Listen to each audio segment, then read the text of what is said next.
கர்த்தருடைய நாமம் மகிமைப்படுவதாக. நம்ம ஒரு 2 வசனத்தை முதலாவது நம்ம வாசிக்க போகிறோம். பிரசங்கியின் புஸ்தகம் 10ஆம் அதிகாரம் முதல் வசனத்தை நம்ம எடுத்துக்கொள்வாங்க. எக்லெசியாஸ்டஸ் சாப்டர் 10 verse 1. பிரசங்கியின் புஸ்தகம் 10ஆம் அதிகாரம் அதோடைய முதல் வசனம் வாசிப்போம். செத்த ஈக்கள் தைலக்காரனுடைய பரிமள தைலத்தை நாரி கெட்டு போக பண்ணும், ஞானத்திலும் கணத்திலும் பேர் பெற்றவனை சொற்ப மதியினமும் அப்படியே செய்யும். இந்த வார்த்தையை சிந்தையில வைத்துக் கொள்ளுங்க. நல்ல பரிமள தைலம்தான், நல்ல பரிமள தைலம்தான். ஆனா அந்த பரிமள தைலத்துல ஒரு ஈ உள்ள விழுந்துருச்சுன்னா கூட, அந்த விழுந்து அந்த ஈ செத்து போகும்போது இந்த வசனத்தின்படி பரிமள தைலம் முழுது என்ன ஆயிருமா? நாரி போயிரும், அது யூஸ்லெஸ்ஸா போயிரும், பிரயோஜனமற்று போயிரும் என்று சொல்லி இந்த இடத்துல வாசிக்கிறோம். யாக்கோபு புஸ்தகத்தில் ஒரு வசனம் வாசிப்போம். யாக்கோபு 1ஆம் அதிகாரம் 8வது வசனம் வாசிப்போம். யாக்கோபு 1ஆம் அதிகாரம் 8வது வசனம். James chapter 1 verse 8. யாக்கோபு 1ஆம் அதிகாரம் அதோடைய 8வது வசனம் வாசிப்போம். இரு மனம் உள்ளவன் தன் வழிகளிலெல்லாம் நிலையற்றவனாய் இருக்கிறான். இரு மனம் உள்ளவன் தன் வழிகளிலெல்லாம் நிலையற்றவனாய் இருக்கிறான். மேல ஒரு சின்ன எக்ஸாம்பிள கொடுக்கிறாரு. எந்த இருமனத்தை குறித்து கொடுக்கிறாருன்னா, கர்த்தரை விசுவாசிக்கவும் விருப்பம், கர்த்தருடைய வார்த்தை மேல சந்தேகப்படுகிறவங்களாவும் இருக்கிறாங்க. ஜெபிக்கும் போது நான் விசுவாசிக்கிறது போல காட்டுகிறாங்க, ஆனா உண்மையா கர்த்தர் மேல என்ன இல்ல, முழு விசுவாசம் இல்ல. விசுவாசமும் இருக்கிறது, சந்தேகமும் இருக்கிறது. இந்த ரெண்டும் சேர்ந்த இருமனம் உள்ளவன். 7வது வசனம் வாசிப்போம். 7வது வசனம் அதுலயே யாக்கோபு 1ஆம் அதிகாரம் 7ஆம் வசனத்துல, அப்படிப்பட்ட மனுஷன் தான் கர்த்தரிடத்தில் எதையாகிலும் பெறலாம் என்று நினையாது இருப்பானாக. தான் கர்த்தரிடத்தில் எதையாகிலும் பெறலாம் என்று நினையாது இருப்பானாக. பூமிக்குரிய ஆசீர்வாதம் மட்டுமல்ல, நித்திய ஜீவன் என்பது கர்த்தர் கொடுக்கக்கூடிய ஒரு ஈவன் சொல்லி வசனம் சொல்லுது. அப்போ இருமனம் உள்ளவனாய் நான் இருப்பேனானா, எதையாகிலும் பெறுவான் என்று சொல்லி சொல்லாம, பெற முடியாது என்று சொல்லி சொல்லாம, பெறலாம் என்று நீ நினைக்க கூட வேண்டாம் சொல்லி சொல்லுகிறான். இந்த 2 வார்த்தை உங்க முன்னால வைக்க விரும்புகிறேன். ஒன்று, எல்லாமே நல்லா இருக்கிறது, ஆனா ஒரு செத்த ஈ, வாழ்க்கை நாரி போகும் வசனம் சொல்லி சொல்லுது. இந்த இடத்துல பாதி நல்ல மனுஷன், பாதி கெட்ட மனுஷன், பாதி விசுவாசம், பாதி சந்தேகம். ஒரு மனம் கர்த்தரை தேடுகிறது, இன்னொரு மனம் உலகத்தை தேடிக்கொண்டிருக்கிறது. அந்த இரு மனம் உள்ளவன் தன் வழிகளில் எல்லாம் அவன் நிலையற்றவனாய் இருக்கிறான். கர்த்தரிடத்தில் எதையும் பெற்றுக்கொள்ள முடியாது. பூமிக்குரிய காரியத்தை பெறாம போனாலும் பரவாயில்ல, நித்திய ஜீவனையும் உங்களால் என்ன செய்ய முடியாது, பெற்றுக்கொள்ள முடியாது. இன்னைக்கு உங்க முன்னால ஒரு மனிதனுடைய வாழ்க்கைய உங்க முன்னால வைக்கணும்னு எனக்கு விருப்பம். அதாவது ரொம்ப ஒருவேளை நம்ம தியானிச்சதுல, நம்ம பைபிள் ரீடிங்ல நேற்று வந்த போர்ஷன்ல எலியா தீர்க்கதரிசியை குறித்து ஆண்டவர் பேசினார். அதே போல கூட இன்னொரு மகனை குறித்து வேதம் சொல்லுகிறது. அந்த மகனுடைய சரித்திரத்தை கொஞ்சம் எடுத்து, பைபிள்ல ரொம்ப சொல்லப்படவே இல்லை, அவரை பத்தி கொஞ்சம் சொல்லப்படுகிறது. ஆனா அந்த மனிதனை வைத்து இன்னைக்கு நம்ம வாசித்த 2 வசனத்துடைய அர்த்தத்தை கொஞ்சம் நம்ம எடுத்து பார்க்க போகிறோம். நம்ம எடுத்துக்கொள்வோம் 1 ராஜாக்கள் 18ஆம் அதிகாரம். 1 ராஜாக்கள் 18ஆம் அதிகாரம். நம்ம முதல் ஒரு சில வசனங்களை அதுல நம்ம வாசிச்சிருவோங்க. 1 கிங்ஸ் சாப்டர் 18. 1 ராஜாக்கள் 18ஆம் அதிகாரம் முதல் 8 வசனங்கள் மட்டும் வாசிப்போங்க. ஆக்சுவலா 1 ராஜாக்கள் 18ஆம் அதிகாரத்துல முதல் 16 வசனங்களில இந்த நம்ம தியானிக்க போகிற மனிதனை குறித்து ஒரு ஹிஸ்டரி நோட் ஆண்டவர் எழுதி வைக்கிறார். அதை தான் இன்னைக்கு தியானிச்சு பார்த்து, இருமனம் உள்ளவர்கள் வாழ்க்கை எப்படி முடியும், ஒரு சின்ன செத்த ஈ பரிமள தைலத்தை கெட்டு போக பண்ணிருங்கிற வார்த்தையுடைய ஒரு நிறைவேறுதலை இந்த மனிதனுடைய லைஃப்ல நம்ம பார்க்கிறோம். நம்ம வாசிப்போம் 8 வசனங்கள் நம்ம சேர்ந்து வாசிப்போம். 1 ராஜாக்கள் 18ஆம் அதிகாரம் வாசிப்போம். அநேக நாள் சென்று 3ஆம் வருஷம் ஆகையில் கர்த்தருடைய வார்த்தை எலியாவுக்கு உண்டாகி, நீ போய் ஆகாபுக்கு உன்னை காண்பி, நான் தேசத்தின் மேல் மழையை கட்டளையிடுவேன் என்றார். அப்பொழுது எலியா ஆகாபுக்கு தன்னை காண்பிக்க போனான். பஞ்சமோவெனில் சமாரியாவிலே கொடிதாய் இருந்தது. ஆனபடியால் ஆகாப் அரமனை விசாரிப்புக்காரனாகிய ஒபதியாவை அழைப்பித்தான். ஒபதியா கர்த்தருக்கு மிகவும் பயந்து நடக்கிறவனாய் இருந்தான். ஏசபேல் கர்த்தரின் தீர்க்கதரிசிகளை சங்கரிக்கிற போது ஒபதியா 100 தீர்க்கதரிசிகளை சேர்த்து அவர்களை கெபிக்கு 50 பேராக ஒழித்து வைத்து அவர்களுக்கு அப்பமும் தண்ணீரும் கொடுத்து அவர்களை பராமரித்து வந்தான். ஆகாப் ஒபதியாவை பார்த்து, நீ தேசத்தில் இருக்கிற எல்லா நீரூற்றுகளிடத்திலும் எல்லா ஆறுகளிடத்திலும் போ, நாம் சகல மிருக ஜீவன்களையும் சாக கொடாமல் குதிரைகளையும் கோவேறு கழுதுகளையுமாவது உயிரோடே காப்பாற்றும்படிக்கு நமக்கு புல் அகப்படுமா என்று பார் என்றான். அப்படியே தேசத்தை சுற்றி பார்க்கும்படி அதை பகுத்து கொண்டு ஆகாப் ஒரு வழியாயும் ஒபதியா வேறொரு வழியாயும் போனார்கள். ஒபதியா வழியில் போகும்போது எலியா அவனுக்கு எதிர்பட்டான். அவன் இவனை இன்னான் என்று அறிந்து முகங்குப்புற விழுந்து, நீர் என் ஆண்டவனாகிய எலியா அல்லவா என்று கேட்டதற்கு அவன், நான் தான், நீ போய் இதோ எலியா வந்திருக்கிறான் என்று உன் ஆண்டவனுக்கு சொல் என்றான். நம்ம பார்க்க போகிற மனிதன் யாருன்னா ஒபதியா என்கிற பெயர்ல இந்த இடத்துல மட்டும் சொல்லப்பட்ட அந்த மகனை குறித்து நம்ம வாசிக்கிறோம். வேதத்துல நம்ம கற்றுக்கொண்ட ஒரு முக்கியமான சத்தியம் என்னன்னாங்க, ஆரம்பத்தை விட முடிவுதான் முக்கியம். அற்பமான ஆரம்பமா இருக்கலாம், ஆனா முடிவு எப்படி இருக்கணும்? சம்பூர்ணமா இருக்கணும். காரியத்தின் துவக்கத்தை பார்க்கலாம், காரியத்தின் முடிவு தான் என்னது? நல்லது. சங்கீதம் 37:37 நீ உத்தமனை பார்த்திரு வசனம் சொல்லி சொல்லுது. ஒரு உத்தமன் ஒருவன் வாழ்கிறான், கர்த்தருக்காக உத்தமமா இருக்கிறாங்க, கர்த்தருடைய வார்த்தையை உத்தமமா பின்பற்றுகிறாங்க. ஆண்டவர் சொல்றாரு, அவங்க நல்லா கவனிச்சு பார்ப்பீங்கன்னா அந்த மனுஷனுடைய முடிவு என்னவா இருக்கும்? சமாதானமா இருக்கும். உத்தமனை நம்ம பார்க்கும்போது இந்த பூமியில ஒருவேளை ஏமாந்து போனது போல இருக்கலாம், வசதிகள் இல்லாம இருக்கலாம், ஏசப்பாவை நம்பி என்ன நடந்துச்சு என்று சொல்லி கேள்வி கேட்பது போல இருக்கலாம். ஆனா ஆண்டவர் நிச்சயமா சொல்லுகிறாரு, அந்த மனுஷனுடைய முடிவு என்னவா இருக்கும்? சமாதானமா இருக்கும் என்று சொல்லி வசனத்துல வாசிக்கிறோம். அப்ப நம்ம லைஃப்ல கூட நம்ம வாஞ்சிக்க வேண்டியது என்ன? ஆண்டவரே, எங்க முடிவு என்னவா இருக்கணும்? சமாதானமா இருக்கணும். எங்க முடிவு பரிபூர்ணமா இருக்கணும். எங்க முடிவு உம்மோடு கூட இருப்பதா இருக்கணும். அதுதான் நம்முடைய பாரமா இருக்கணும். யோனா தீர்க்கதரிசியை குறித்து வாசிக்கிறோம். யோனா தீர்க்கதரிசியுடைய முடிவு என்னாச்சுன்னு பைபிள் என்ன செய்யல, சொல்லவே இல்லை. அப்படியே அப்ரப்டா யோனா தீர்க்கதரிசியுடைய முடிவு முடிகிறது. அவரை கொண்டு பெரிய எழுப்புதலை கட்டளை இடுகிறார். நினிவே என்கிற அசீரியா பட்டணத்துடைய தலைநகருக்குள்ள ஒரு பெரிய எழுப்புதலை கட்டளை இடுகிறார். எந்த அளவு பெரிய எழுப்புதல், நாங்க ராஜால் இருந்து மிருக ஜீவன்கள் வரைக்கும் என்ன செய்கிறாங்களாம்? ரட்டு உடுத்து கொண்டு உபவாசம் பண்ணி மனம் திரும்புகிறார்கள். அந்த மனம் திரும்புதல் கர்த்தரை தொடுகிறது. என்ன செய்யணும்னு நினைச்சாரோ அதை மனஸ்தாபப்பட்டு கர்த்தர் செய்யாது இருந்தார் என்று சொல்லி வசனத்துல வாசிக்கிறோம். இவ்வளோ பெரிய எழுப்புதலை யோனாவை கொண்டு கட்டளையிட்டாரு. ஆனா யோனாவுடைய முடிவு என்னாச்சுன்னு பைபிள் சொல்லவே இல்லை. அந்த வசனம் எப்படி முடிகிறது? யோனாவின் சரித்திரம். ஆண்டவர் சொல்லுகிறாரு, நேற்று முளைத்து இன்று மேல வந்து இந்த கருகி போன இந்த ஆமனுக்கு செடிக்காக நீ கவலைப்படுகிறாயே, வலது கைக்கும் இடது கைக்கும் வித்தியாசம் தெரியாத 1,20,000 பேருக்காக நான் கவலைப்படாமல் இருப்பேனோ என்று சொல்லி அவ்வளவுதான் யோனாவின் சரித்திரம் முடிகிறத வாசிக்கிறோம். பர்னபா பவுலோடு கூட ஊழியம் செய்தவர், நல்ல தேவனுடைய மனுஷன். பர்னபாங்கிற வார்த்தைக்கு அர்த்தமே ஆறுதலின் மகன் என்று சொல்லி அர்த்தம். பவுல் அப்போஸ்தலனை எல்லாரும் சந்தேகப்பட்டு பார்க்கும்போது பர்னபா மட்டும் அவனை நன்கு புரிந்து கொண்டவரா தன்னோடு கூட என்ன செய்தார்? சேர்த்து கொண்டார் என்று வாசிக்கிறோம். ஆனா ஒரு சின்ன மிஸ் அண்டர்ஸ்டாண்டிங் வருகிறது. அவருக்கும் பவுலுக்கும் ஒரு சின்ன கருத்து வேறுபாடு வருகிறது. எதுல கருத்து வேறுபாடு வருகிறதுனா, நடுவுல விட்டுட்டு போயிட்டார் ஜான் மார்க்.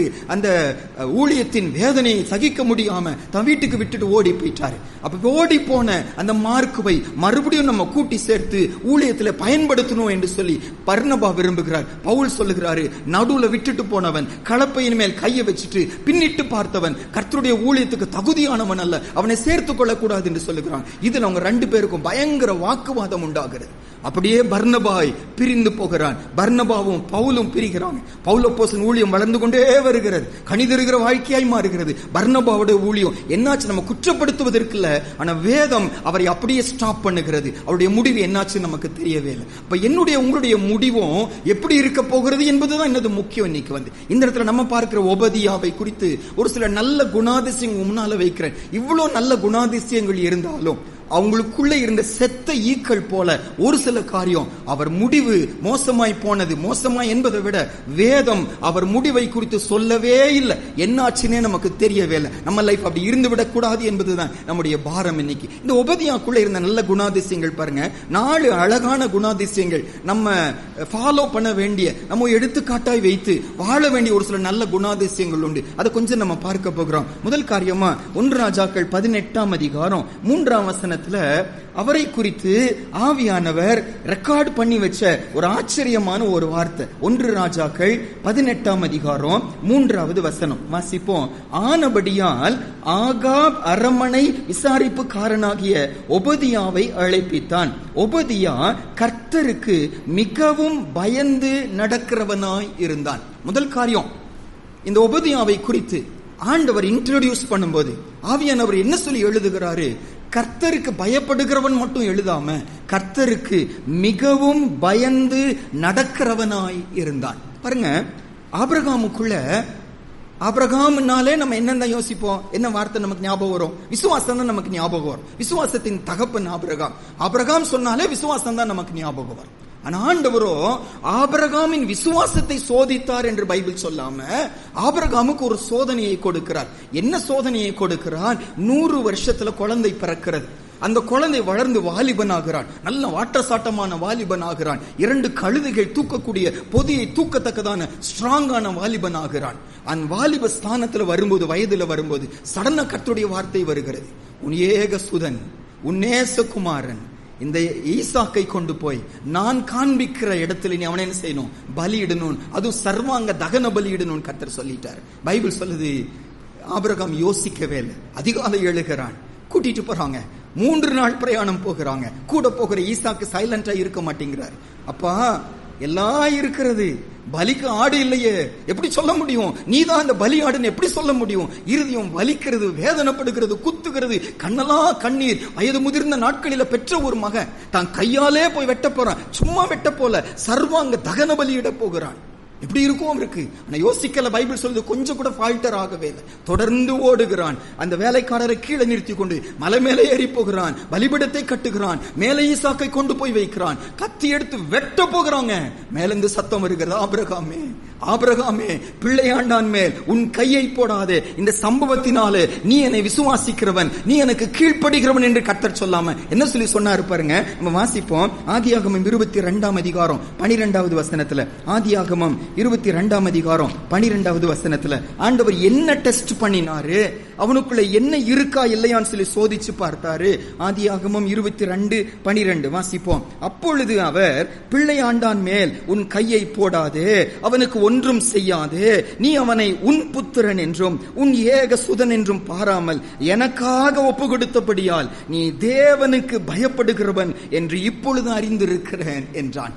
ஆபிரகாமுக்குள்ள கர்த்தர் பார்க்க விரும்பின கேரக்டர் என்ன? தேவனுக்கு பயப்படுகிறானா இல்லையா என்று என்ன செய்தாங்க? சோதித்து பார்த்தாங்க. ஆனா இங்க ஒபதியாவை கம்பேர் பண்ணி பார்க்கும்போது வெறும் தேவனுக்கு பயப்படுகிறவன் என்று கர்த்தர் சொல்லாம மிகவும் கர்த்தருக்கு பயப்படுகிற ஒரு மனுஷன் என்று சொல்லி ஒபதியாவை குறித்து சொல்லப்படுகிறது. இயேசுவுக்கு a type of Christ ன்னு சொல்லுவாங்க. கிறிஸ்துவுக்கு முன் அடையாளமாய் இருந்தவர் பழைய ஏற்பாடுல யோசேப்பு. யோசேப்பை குறித்து சொல்லும்போது ஒரு சாட்சி பாருங்க. ஆதியாகமம் 42ஆம் அதிகாரம் 18வது வசனம். ஆதியாகமம் 42ஆம் அதிகாரம் 18வது வசனம். தன்னுடைய சகோதரரோடு அவர் டீல் பண்ணிட்டு இருக்கும்போது சகோதரர் தன்னுடைய குற்றத்தை உணர்ந்து மனம் திரும்பணும் என்று சொல்லி வித்தியாசமா யோசேப்பு நடந்து கொண்டிருக்கும் போது நடுவுல தன்னுடைய ஒரு சாட்சியை சொல்லுகிறார். என்ன சாட்சி?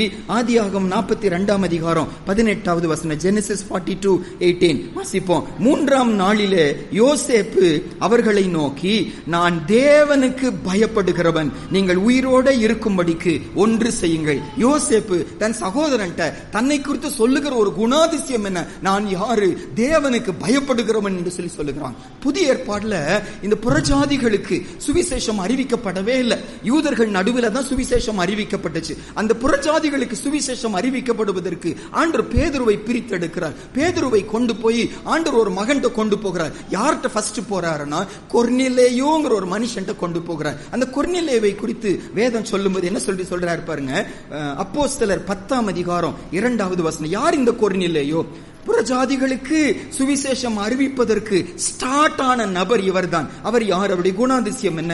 அப்போஸ்தலர் 10ஆம் அதிகாரம் 2வது வசனம். Acts chapter 10 verse 2. அப்போஸ்தலர் 10ஆம் அதிகாரம் 2வது, சரி முதல் 2 வசனம் கூட வாசிப்போம். முதலாவது வசனமும் 2வது வசனமும் வாசிப்போம். இத்தாலியா பட்டாளம் என்னப்பட்ட பட்டாளத்திலே 100க்கு அதிபதியாகிய கொர்நேலியு என்னும் பெயர் கொண்ட ஒரு மனுஷன் செசரியா பட்டணத்திலே இருந்தான். அவன் தேவ பக்தி உள்ளவனும் தன் வீட்டார் அனைவரோடும் தேவனுக்கு பயந்தவனுமாய் இருந்து ஜனங்களுக்கு மிகுந்த தர்மங்களை செய்து எப்பொழுதும் தேவனை நோக்கி ஜெபம் பண்ணி கொண்டிருந்தான். ஒரு வித்தியாசமான ஒரு மனுஷன். அவ்வளவு அதிகாரத்தில் இருக்கிறாங்க, அவ்வளவு ஒரு பெரிய பதவியில இருந்தாலும் அவரை குறித்து ஆண்டவர் எழுதி வைக்கிற பல குணாதிசயங்களில் ஒரு குணாதிசயம் என்ன? தன் வீட்டார் அனைவரோடும் தேவனுக்கு பயந்தவனாய் இருந்தான். ஆபிரகாம் தேவனுக்கு பயப்படுகிறவன் என்று ஆண்டவர் டெஸ்ட் பண்ணி கண்டுபிடிச்சார். யோசேப்பு தன்னை குறித்து சாட்சி சொல்லும் போது நான் தேவனுக்கு பயப்படுகிறவன் என்று சொன்னாங்க. புதிய ஏற்பாடுல புறஜாதிகளுக்கு சுவிசேஷம் அறிவிக்கப்படுவதற்கு முதல் நபராய் கர்த்தர் பிரித்தெடுத்த கொர்நேலியு யாரு? வீட்டார் அனைவரோடும் தேவனுக்கு பயந்தவன் என்று வாசிக்கிறோம். ஆனா நமக்கு முன்னால் ஆண்டு வைக்கிற இந்த ஒபதியாங்கிற மனுஷன் சும்மா தேவனுக்கு பயந்தவன் அல்ல. வசனம் சொல்லுது கர்த்தருக்கு மிகவும் பயந்து நடக்கிறவனாய் இருந்தான். இது நமக்கு ஒரு பெரிய சவாலுங்க. இவருடைய முடிவு நல்லா இருக்கவில்லை. இந்த ஒபதியாவுடைய முடிவு என்னாச்சுன்னு பைபிள் சொல்லவே இல்லை. ஆசீர்வாதமா இருந்துச்சுன்னா நமக்கு பக்தி விருத்தி உண்டாக்கும்னு கர்த்தர் சொல்லி இருப்பார். அவர் சொல்லலன்னா நமக்கு அது ஆசீர்வாதமான ஒரு முடிவு இல்லை. நமக்கு தேவையான கர்த்தர் கொடுத்திருப்பார். மறைவாய் இருக்கிறவர்கள் கர்த்தருக்குரியவர்கள், நம்ம நியாயம் தீர்ப்பதில்லை. ஆனா முடிவை குறித்து கர்த்தர் நமக்கு ஒரு சவாலாய் ஒபதியாவை வைக்கவில்லை. ஆனா அவருக்குள்ள இருந்த நல்ல குணாதிசயம் கர்த்தருக்கு மிகவும் பயப்படுகிறவனாய் இருந்தார். முடிவை குறித்து நம்பிக்கை இல்லாத ஒரு ஒபதியா கர்த்தருக்கு மிகவும் பயப்படுகிறவனாய் இருந்தானா? எனக்கு உங்களுக்கு எவ்வளவு அதிகமாய் தேவையே, எவ்வளவு கர்த்தருக்குரிய பயம் நமக்கு தேவை. நிறைய பாவம் செய்வதற்கு காரணம் என்ன? துணிகரமாய் வார்த்தை பேசுவதற்கு காரணம் என்ன? துணிகரமான பாவங்களுக்குள்ள ஈடுபடுவதற்கு காரணம் என்ன? கர்த்தருக்கு பயப்படுகிற பயம் இன்னைக்கு இல்லாம போகிறதுனாலதான். நம்ம இன்னைக்கு எப்படி இருக்கோம்? நம்மை குறித்து என்ன ஏசப்பா சாட்சி சொல்வாரு? என் உள்ளத்தை பார்க்கும்போது, என் சபையை பார்க்கும்போது, என் பிள்ளைகளை பார்க்கும்போது, என் குடும்பத்தை பார்க்கும்போது எனக்கு பயப்படுகிறவன் என்று கர்த்தரால சொல்ல முடியுமா? அது போல சாட்சி இல்லையே. அந்த சாட்சியை நாங்க பெற்றுக்கொள்ள எங்களுக்கு நீங்க கிருபை கொடுங்க ஏசப்பா. ஒன்று. இரண்டாவது, அவருக்குள்ள இருந்த நல்ல அடுத்த நல்ல குணாதிசயம் 1 ராஜாக்கள் 18ஆம் அதிகாரம் 4வது வசனத்துல அவருடைய கிரியைகளை குறித்து அந்த இடத்துல வாசிக்கிறோம். கர்த்தருக்கு பயப்பட்டாரு. 1 ராஜாக்கள் 18ஆம் அதிகாரம் 4வது வசனம். 1 ராஜாக்கள் 18ஆம் அதிகாரம் 4வது வசனம் சேர்ந்து வாசிப்போம். யேசபேல் கர்த்தரின் தீர்க்கதரிசிகளை சங்கரிக்கிற போது ஒபதியா 100 தீர்க்கதரிசிகளை சேர்த்து அவர்களை கெபிக்கு 50 பேராக ஒளித்து வைத்து அவர்களுக்கு அப்பமும் தண்ணீரும் கொடுத்து அவர்களை பராமரித்து வந்தான். இரண்டாவது, இந்த ஒபதியாவுடைய ஆண்டவர் நமக்கு எழுதி வைத்த ஒரு குணாதிசயம் என்னன்னாங்க, யேசபேல் ஆகாபுடைய மனைவி. ஆகாப் வந்து ஒரு பப்பட் போலதான். அந்த சகோதரி தான் தூண்டி விடுகிறாங்க ஆகாப் மூலமா.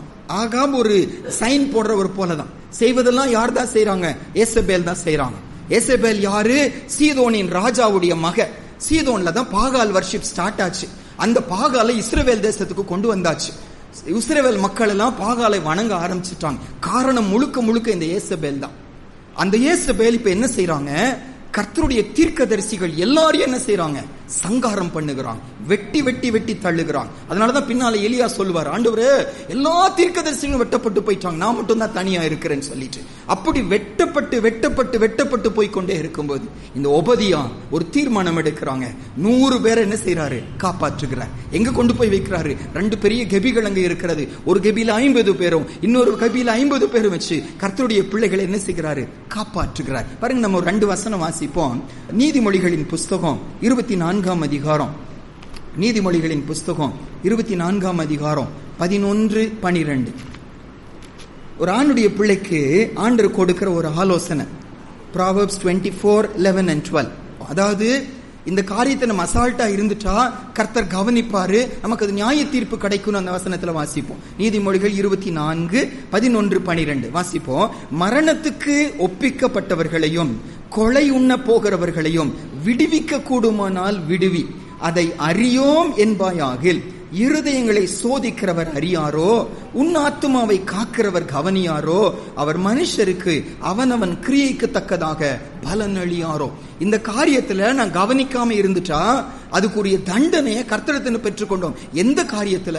ஒரு மனுஷன் மரணத்துக்கு ஒப்புவிக்கப்பட்டு இருக்கிறாங்களாம், ஒரு மனுஷன் கொலையுண்ணப்பட போகிறாங்களாம். ஆண்டவர் சொல்றாரு, ஒரு தேவ பிள்ளை கர்த்தருடைய பாதுகாப்பை, ஆத்துமாவை பாதுகாக்கிறார் என்ற ஆண்டவரை அறிந்த ஒரு மனுஷன் அவர்களை என்ன செய்யணுமா? விடுவிக்க பிரயாசப்படணுமா. இந்த ஒரு வார்த்தை தாங்க மிஷனரிகளை கடல் கடந்து போக வைக்கிறது. அங்க போனா மரணம் தான் தெரிஞ்சும் அந்த இடத்துக்கு போக வைக்கிறது. அந்த இடத்துல விடுதலை இல்லைன்னு சொல்லி தெரிஞ்சும் அந்த இடத்துக்கு போக வைக்கிறது. வாசல் அடைக்கப்பட்டிருக்கிறதுன்னு சொல்லி தெரிஞ்சும் அந்த இடத்துக்கு போக வைக்கிறது. எங்களுக்கு தெரிஞ்ச ஒருத்தர் சாட்சி சொன்னாங்க, ஒரு தேசம் உண்டு, ஒரு தேசம் இருக்கிறது. அந்த தேசம் அடைக்கப்பட்ட தேசம். கிறிஸ்தவர்கள் உள்ள நுழையக்கூடாது. கிறிஸ்தவர்கள்னா உள்ள என்னெல்லாம் அவங்களுக்கு இடம் இல்லை. ஆனா இவர்களுக்கு அந்த தேசத்தை குறித்து ஒரு பாரம். ஆண்டவரே, இந்த தேசம் சந்திக்கப்படணும், இந்த தேசம் ரட்சிக்கப்படணும். ஏக்கம் அவர்களுக்கு. கர்த்தருடைய பணிக்கென்று இங்க ஒப்பு கொடுத்து இருக்கிறாங்க. குடும்பமா தீர்மானம் பண்ணாங்க, இங்க மிஷினரின்னு சொன்னா உள்ள போக முடியாது, ஊழியக்காரன் என்று சொல்லி சொன்னா உள்ள போக முடியாது, கிறிஸ்தவன் என்று சொல்லி சொன்னா உள்ள போக முடியாது. அவங்க படித்த படிப்பு ஒன்று உண்டு. அந்த படிப்பின் அடிப்படையில அந்த ஊருக்கு உள்ள நுழைக்கிறாங்க. ஒரு வேலை செய்வதற்காக உள்ள நுழைக்கிறாங்க. வாசலெல்லாம் அடைக்கப்பட்டது. அங்க கர்த்தருடைய பிள்ளைங்க ஒருவரும் இல்லை என்று சொல்லி சாட்சி. 100% அந்த மக்கள் சேர்ந்தவங்க அந்த ஊர்ல இருக்கிறாங்க என்பது சரித்திரம் சொல்லுகிறது, என்ன ரெக்கார்ட்ஸ் சொல்லுகிறது. உள்ள நுழைகிறாங்க, கர்த்தருக்காக வாழ ஆரம்பிக்கிறாங்க. அவங்க சுவிசேஷம் சொல்லல, ஆனா சாட்சியாய் வாழ ஆரம்பிக்கிறாங்க. சடன்னா ஒரு நாள் வீட்டுக்குள்ள உட்கார்ந்துட்டு இருக்கும்போது அந்த தேசத்துடைய முக்கியமான மதத்தின் தலைவர்கள் 2 பேர் உள்ள வர்றாங்க. ஒருத்தரா 2 பேரா எனக்கு தெரியல, உள்ள நுழைகிறாங்க. இவங்க ஷாக் ஆயிட்டாங்க. எங்களை மத தலைவர்கள் அவர்களுக்கு அத்தனை பவர் இருக்கிறது, இவர்கள் என்ன செய்ய முடியும். அவர்கள் 2 பேர் சடனா உள்ள நுழைஞ்சிட்டாங்க. அவங்க அங்கியெல்லாம் போட்டுக்கொண்டு பயந்துட்டாங்க, நடுங்கிட்டாங்க. கண்டுபிடிச்சிட்டாங்களோ, தங்க ஜீவனை பத்தி கவலைப்படல. ஐயோ, ஊழியம் செய்ய வந்தோமே, நின்று போய்விடுமோ கவலைப்பட்டு கொண்டிருக்கும் போது வந்த சகோதரன் அப்படியே அணைத்துக் கொள்ளுகிறாங்க. I am also a believer brother நாங்களாம். அந்த மதத்தின் தலைவர் உள்ள நுழைஞ்சு இந்த தேவனுடைய மனுஷனை கட்டி பிடிச்சு, நானும் ஒரு விசுவாசின்னு சொன்னேன். உங்களுக்கு கண்களெல்லாம் கண்ணீர். ஒரு அடைக்கப்பட்ட தேசத்துல ஒரு மத தலைவர் சொல்லுகிறாங்க, நான் யாரு? நான் இயேசுவை விசுவாசிக்கிறேன். உங்களுக்கு எப்படி தெரியும் என்னன்னு சொல்லி கேட்டான். உங்கள் நடை காட்டுகிறது. ஒரு தேவ பிள்ளை இல்லாம இந்த மாதிரி என்ன செய்ய முடியாது, நடக்க முடியாது. புரிந்து கொண்டேன், நானும் இயேசுவை விசுவாசிக்கிறேன். அவங்களுக்கு அவ்வளவு சந்தோஷம். அடைக்கப்பட்ட ஒரு தேசம், அடைக்கப்பட்ட ஒரு ஊரு, ஆனா தைரியமா உள்ள நுழைஞ்சாங்க. ஏன் உள்ள நுழைஞ்சாங்க? ஆண்டவரே, நாங்க செத்து போனாலும் பரவாயில்ல, இந்த ஊர்ல சுவிசேஷம் அறிவிக்கப்படணும். உள்ள நுழைஞ்சாங்க. கர்த்தர் வாசலை திறந்தாரு. அந்த தலைவரே, அந்த மத தலைவரே இயேசுவை அறிந்தவர்களா. அவங்க சொல்லுகிறாங்க, நாங்களும் அவங்களும் சேர்ந்து இப்ப உள்ள உட்கார்ந்து யாருக்கும் தெரியாம என்ன செய்கிறோம், நேரம் கிடைக்கும் போது ஆராதிக்கிறோம் என்று சொல்லி சொல்லுகிறாங்க. நான் ஏன் இந்த வார்த்தையை சொன்னேன்னா, அந்த தேசம் அடைக்கப்பட்டிருக்கிறது. கிறிஸ்தவங்கன்னு சொல்லி தெரிஞ்சா உள்ள போட்டுருவாங்க, மரண தண்டனை விதிப்பாங்க. தெரிஞ்சிருந்து உள்ள நுழைய வைத்தது என்ன தெரியுமா? இந்த வசனம் தான். மரணத்துக்கு ஒப்புவிக்கப்பட்டவர்களையும் கொலை உண்ண போகிறவர்களையும் விடுவிக்க கூடுமானால் விடுவி. எனக்கு தெரியாது, என் குடும்பம் தான் பெருசு, என் வாழ்க்கை தான் பெருசுன்னு சொல்லி சொல்லுவாருன்னா, உன் ஆத்துமாவை காக்கிற தேவன் உன்ட்ட ஒரு நாள் என்ன செய்வாரு, கணக்கு கேட்பார் என்று சொல்லி. இந்த ஒரு நல்ல சுபாவம் யாருக்குள்ள இருந்துச்சு? ஒபதியாவுக்குள்ள இருந்துச்சு. 100 பேரை பிரித்தெடுத்து, ஏசபேல் எல்லாத்தையும் வெட்டி கொண்டு இருக்கும் போது பிரித்தெடுத்து கொண்டு போய் குகையில வச்சு என்ன செய்தார், காப்பாற்றினார் என்று சொல்லி வாசிக்கிறோம். ஏசப்பாவுடைய சுபாவம் வந்துங்க. 2 பேதுரு 2ஆம் அதிகாரத்துல ஒரு வசனம் வாசிப்போம் பாருங்க. 2 பேதுரு 2ஆம் அதிகாரம் 9வது வசனத்துல தன்னுடைய பிள்ளைங்களை கர்த்தர் கண்டிப்பா என்ன செய்வாராம், ரட்சிப்பாராம். 2 பேதுரு 2ஆம் அதிகாரம் 9வது வசனம். 2 Peter chapter 2 verse 9. 2 பேதுரு 2ஆம் அதிகாரம் 9வது வசனம் வாசிப்போம். கர்த்தர் தேவ பக்தி உள்ளவர்களை சோதனையின்றி ரட்சிக்கவும் அக்கிரமக்காரரை ஆக்கினைக்குள்ளானவர்களாக நியாய தீர்ப்பு நாளுக்கும் வைக்கவும் அறிந்திருக்கிறார். கர்த்தர் யாரு? தேவ பக்தி உள்ளவர்களை அழிவிலிருந்து, சோதனையிலிருந்து ரட்சிக்க வல்லவராக இருக்கிறார். இந்த ஆண்டவரை உள்ளத்துல ஏற்றுக்கொண்ட ஒபதியா அவர் காட்டினது என்னன்னா, தன் உயிருக்கே ஒருவேளை ஆபத்து வந்துவிடும், ஆனாலும் கவலைப்படல. 100 தீர்க்கதரிசிகளை பாதுகாத்தார் என்று சொல்லி வாசிக்கிறோம். 2வது. 3வதுங்க, அந்த அதே வசனத்தை மறுபடியும் வாசிப்போம். 1 ராஜாக்கள் 18ஆம் அதிகாரம் 4வது வசனம். மறுபடியும் ஒரு அதே வசனத்தை வாசிப்போம். 1 ராஜாக்கள் 18ஆம் அதிகாரம் 4வது வசனம். 1 Kings 18:4 வாசிப்போம். ஏசபேல் கர்த்தரின் தீர்க்கதரிசிகளை சங்கரிக்கிற போது ஒபதியா 100 தீர்க்கதரிசிகளை சேர்த்து அவர்களை கெபிக்கு 50 பேராக ஒழித்து வைத்து அவர்களுக்கு அப்பமும் தண்ணீரும் கொடுத்து அவர்களை பராமரித்து வந்தார். நல்ல கவனிங்க, தேசத்துல நல்ல செழிப்பு இருக்கிற நாட்கள் இல்ல. தேசத்துல என்ன இருக்கிறது? அப்போ பஞ்சம் இருக்கிறது. 3 வருஷம் பஞ்சம். தண்ணி இல்ல, பனி இல்ல, மழை இல்ல, செடி இல்ல, மக்கள் எல்லாம் அழிந்து கொண்டு இருக்கிறாங்க. எல்லாம் வாடிக்கொண்டிருக்கிற நேரங்களில் 100 பேருக்கு இந்த சகோதரன் என்ன செய்தானா, அந்த பஞ்சம் முடிகிற வரைக்கும் என்ன செய்தாராம், அப்பமும் தண்ணீரும் கொடுத்து அவர்களை பராமரித்துக் கொண்டே, கண்டினியூஸ் டென்ஸ்ல போடப்பட்டிருக்கிறது, பராமரித்துக் கொண்டே என்ன செஞ்சாங்க, வந்தாங்க. இந்த வார்த்தை எழுதுகிற வரைக்கும், மறுபடியும் மழை பெய்ய பண்ணுகிற வரைக்கும் இந்த ஓபதியா அவர்களை பராமரித்து வந்தான் என்று சொல்லி வாசிக்கிறோம். ஓபதியாவுக்கு இருந்த நல்ல குணாதிசயம் பாருங்க. ஏசப்பா சொல்றாருங்க, தன்னுடைய பிள்ளைங்க யாரை பராமரித்து வந்திருக்கிறாங்க, தீர்க்கதரிசிகளை, கர்த்தருடைய பிள்ளைகளை. ஏசப்பா சொன்னாரல, பாகாலுக்கு முழங்கால் படியிடாத, அவருடைய பாதத்தை முத்தம் செய்யாத 7000 பேரை எனக்காக மீதியாய் வைத்திருக்கிறேன்னு சொல்லி சொன்னாரு. அந்த 7000 ஒரு 100 பேரு, அந்த 100 பேருக்கு தினமும் அப்பமும் தண்ணீரும் கொடுக்கிறான். நல்ல வசதியா இருக்கும் போதில்ல, தண்ணி கிடைக்காத அந்த நாட்களில, சாப்பாடு கிடைக்காத அந்த நாட்களில, ரொம்ப கஷ்டம். அந்த மாதிரி நாட்கள் ஒருவேளை தன்னுடைய குறைகளெல்லாம், தன்னுடைய காரியங்களெல்லாம் குறைச்சிட்டு அவர்களுக்கு அவர்கள் உணவு கொடுத்து போஷித்தாங்கன்னு சொல்லி வாசிக்கிறோம். மத்தேயு 10ஆம் அதிகாரத்துல ஆண்டவர் கொடுக்கிற ஒரு வார்த்தை பாருங்க. மத்தேயு 10ஆம் அதிகாரம் 40, 41, 42 வாசிப்போம். Matthew chapter 10, 40, 41, 42. மத்தேயு 10ஆம் அதிகாரம் 40, 41, 42 வாசிப்போமா? உங்களை ஏற்றுக்கொள்ளுகிறவன் என்னை ஏற்றுக்கொள்ளுகிறான், என்னை ஏற்றுக்கொள்ளுகிறவன் என்னை அனுப்பினவரை ஏற்றுக்கொள்ளுகிறான். தீர்க்கதரிசி என்னும் நாமத்து நிமித்தம் தீர்க்கதரிசியை ஏற்றுக்கொள்ளுகிறவன் தீர்க்கதரிசிக்கேற்ற பலனை அடைவான். நீதிமான் என்னும் நாமத்து நிமித்தம் நீதிமானை ஏற்றுக்கொள்ளுகிறவன் நீதிமானுக்கேற்ற பலனை அடைவான். சீஷன் என்னும் நாமத்து நிமித்தம் இந்த சிறியரில் ஒருவனுக்கு ஒரு கலசம் தண்ணீர் மாத்திரம் குடிக்க கொடுக்கிறவனும் தன் பலனை அடையாமல் போகான் என்று மெய்யாகவே உங்களுக்கு சொல்லுகிறேன். நம்ம உதவி செய்யும் போது, ரொம்ப முக்கியமா கர்த்தருடைய பிள்ளைங்களுக்கு உதவி செய்யும் போது, வெறும் ஒரு டம்ளர் தண்ணி கொடுத்தா கூட போதுமா? ஏசப்பா சொல்றாரு, அதை கணக்கில் வைப்பேன், அதன் பலனை கண்டிப்பா நான் கொடுப்பேன் என்று வாசிக்கிறோம். சங்கீதம் 112க்கு வருவோம். 112ஆம் சங்கீதம் 9வது வசனம். சங்கீதம் 112 அதுடைய 9வது வசனம். Psalms 112 verse 9. 112ஆம் சங்கீதம் அதுடைய 9வது வசனம் வாசிப்போமா? வாரி இறைத்தான், ஏழைகளுக்கு கொடுத்தான், அவனுடைய நீதி என்றென்றைக்கும் நிற்கும், அவன் கொம்பு மகிமையாய் உயர்த்தப்படும். ஏழைகளுக்கு கொடுப்பவனே என்றென்றைக்கும் நிற்பான், கொம்பு உயர்த்தப்படுமானா? தீர்க்கதரிசிகளுக்கு கொடுக்கிறவன் கண்டிப்பா நிலைச்சு நிற்பாங்க. நீதிமொழிகள் 11ஆம் அதிகாரம் 25வது வசனம். நீதிமொழிகள் 11ஆம் அதிகாரம் 25வது வசனம். Proverbs 11:25. நீதிமொழிகள் 11:25 வாசிப்போம். உதார குணமுள்ள ஆத்துமா செழிக்கும், எவன் தண்ணீர் பாய்ச்சுகிறானோ அவனுக்கு தண்ணீர் பாய்ச்சப்படும். பாருங்க, இந்த உபதியாக்குள்ள இருந்த அடுத்த குணாதிசயம் என்னன்னாங்க, தனக்கு குறை, தன்னுடைய குடும்பத்துக்கு தேவை, எப்ப பஞ்சம் முடியும் சொல்லி தெரியாதுங்க. 3 வருஷத்துல முடியும் என்பது நமக்கு தான் தெரியும், ஆண்டவருக்கு தெரியும். ஆனா அன்னைக்கு உபதியாவுக்கு தெரியவே தெரியாது, என்ன நடக்க போகுதுன்னு சொல்லி தெரியாது. தன் பிள்ளைகளுக்குன்னு சேர்த்து வைக்கல, தன் குடும்பத்துக்குன்னு சேர்த்து வைக்கல. எனக்கு வேணுமே, ஒருத்தருக்கு கொடுக்கறதே கஷ்டம், 100 பேருக்கு கொடுக்கறாங்களாம், 100 பேருக்கு டெய்லி போஷிக்கிறாங்க, அப்பமும் தண்ணீரும் தினமும் கொடுக்கறாங்க. இந்த ஒரு இருதயம் அவருக்குள்ள இருந்துச்சு. 3 நல்ல குணாதிசயங்களை பார்த்தோம். முதல் காரியம், கர்த்தருக்கு மிகவும் பயப்படுகிறவனாய் இருந்தான் என்று வாசிக்கிறோம்.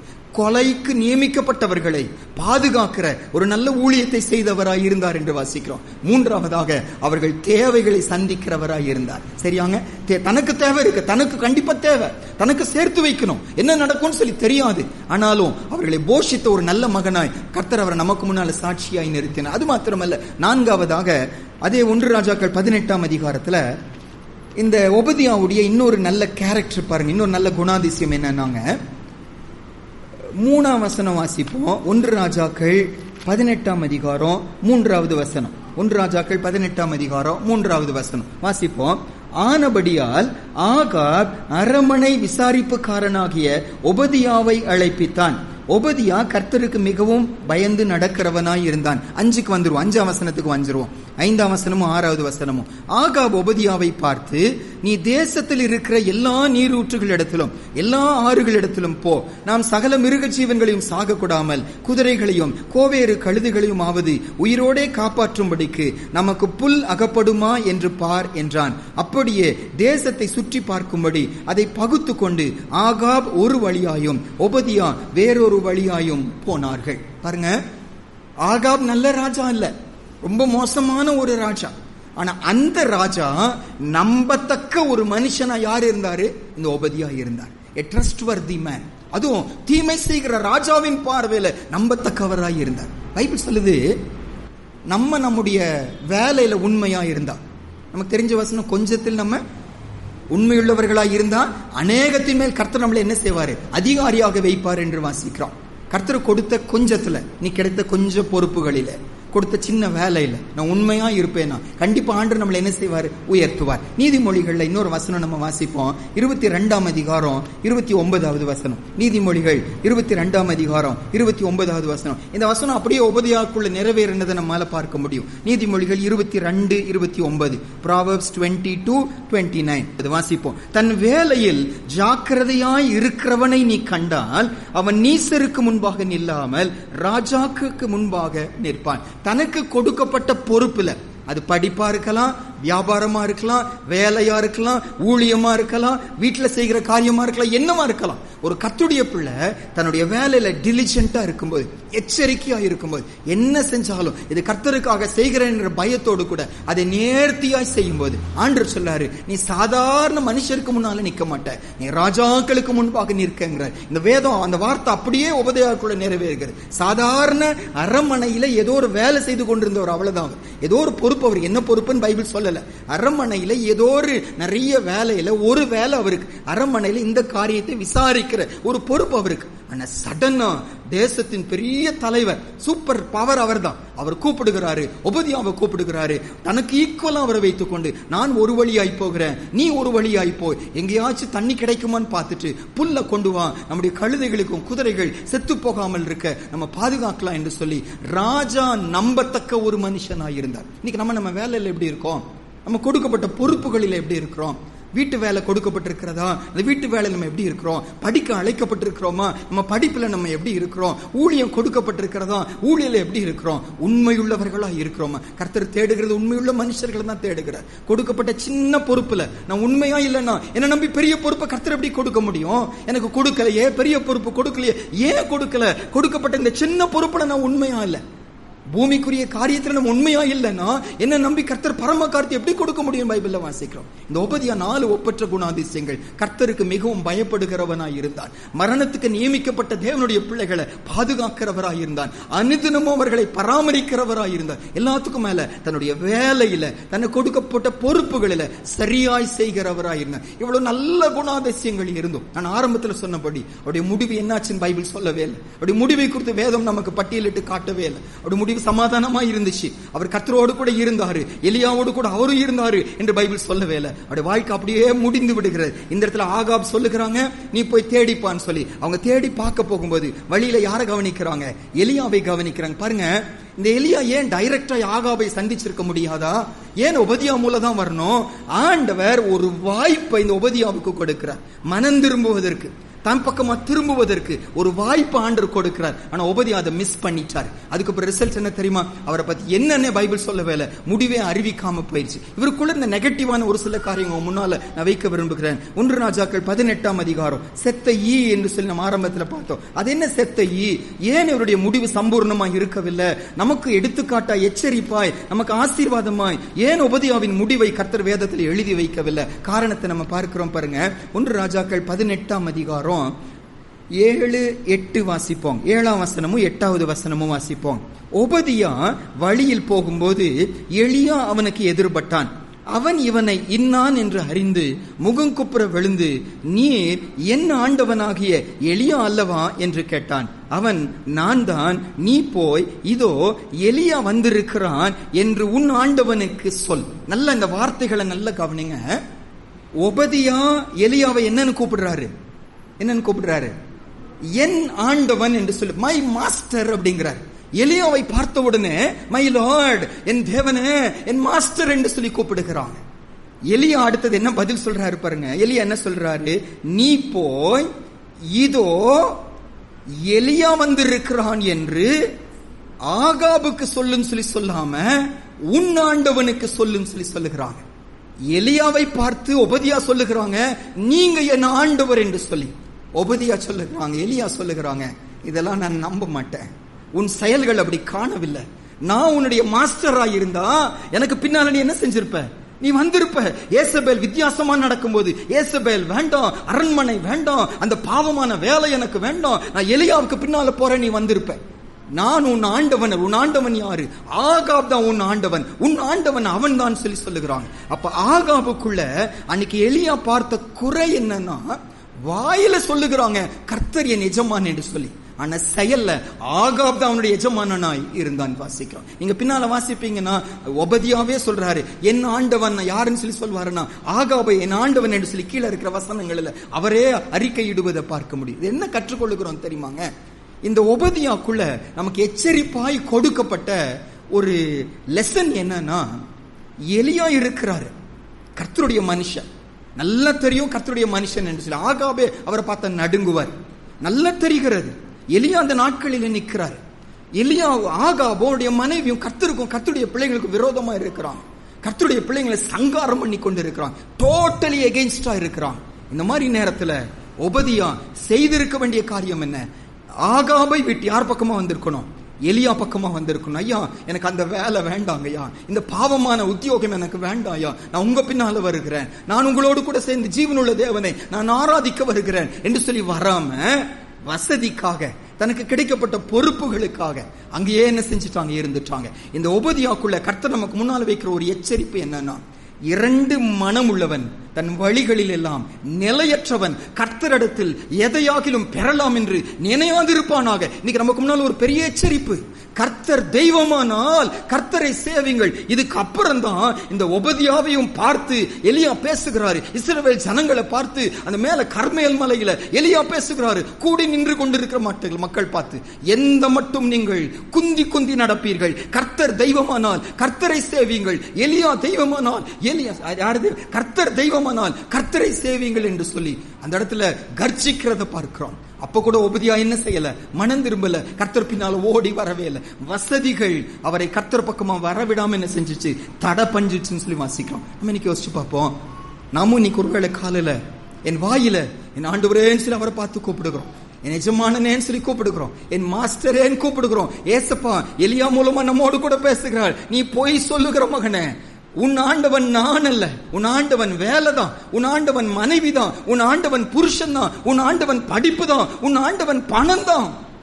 இருமனம் உள்ளவன் தன் வழிகளில் எல்லாம் நிலையற்றவனாய் இருக்கிறான். நமக்கு தெரிஞ்ச வசனம் மத்தேயு 6ஆம் அதிகாரம் 24வது வசனம். ஆராய்ந்து பார்த்து, அன்று எனக்குள் உண்மை இந்த குறை இருக்கிறதப்பா, எங்களை நாங்கள் ஒப்பு கொடுக்கிறோம்னு சொல்லி ஒப்பு கொடுப்போம், முழுமையா கர்த்தர் பக்கமா வருவோம், அந்த பக்கம் இந்த பக்கம் கால் வைக்கிற வாழ்க்கை மாறி முழுமையா கர்த்தர் பக்கமா வருகிற நாளாய் இந்த நாள் இருக்கட்டும். மத்தேயு 6ஆம் அதிகாரம் 24வது வசனம் வாசிப்போங்க. இரண்டு எஜமான்களுக்கு ஊழியம் செய்ய ஒருவனாலும் கூடாது, ஒருவனை பகைத்து மற்றவனை சிநேகிப்பான், அல்லது ஒருவனை பற்றி கொண்டு மற்றவனை அசட்டை பண்ணுவான். தேவனுக்கும் உலக பொருளுக்கும் ஊழியம் செய்ய உங்களால் கூடாது. நம்ம நிறைய தடவை இந்த வசனத்தை பார்த்திருக்கிறோம். உலக பொருள் என்று தமிழில் எழுதப்பட்ட ஒரு வார்த்தை, அந்த கிரேக்க வார்த்தையில மேமன் அப்படின்னு சொல்லி போடப்பட்டிருக்கிறது. மேமன் என்ன அர்த்தம்னா பண தெய்வம் என்று சொல்லி அர்த்தம்.